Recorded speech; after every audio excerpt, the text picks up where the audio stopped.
The SAM is Focus's 170mm enduro bike with 27.5-inch wheels. All of Focus's full suspension bikes, including the e-bikes, have their fold linkage. And finally, Focus has updated the SAM to include this fancy little linkage. The fold linkage is basically a linkage-driven single pivot design, but the upper linkages has a slightly interesting effect on the suspension's kinematic. Up to the recommended 30% sag point, the travel is digressive, and after that point it becomes progressive.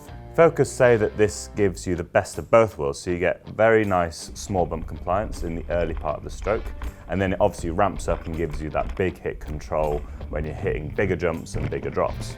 The other benefit of this fold linkage is that it puts all of the weight of the linkages and the bearings right in the centre of the bike, so the rear triangle is one solid piece. This lowers the amount of weight that's being displaced when your rear wheel hits a bump, and therefore, theoretically, makes the suspension feel a little bit better.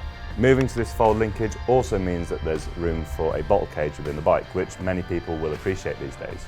The geometry of the bike is slightly longer and slightly slacker than the previous generation. However, if you are looking for a super stretched out enduro race machine, this probably isn't it. Focus do say that this is a bike that's also designed to be nice and fun, so the geometry is relatively balanced, though it's not particularly long.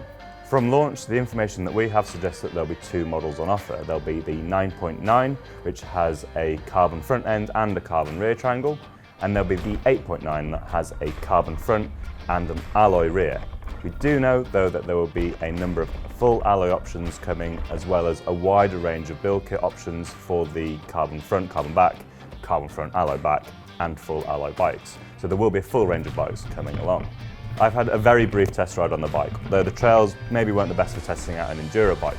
What it did feel like, though, was effectively a long travel trail bike. It was very fun, very manoeuvrable, and I had a great time during the day. However, we do have a bike in for testing, so we'll have much more time to spend on it to give you a better conclusion a little bit later down the line. Let us know what you think in the comments, and don't forget to like or subscribe.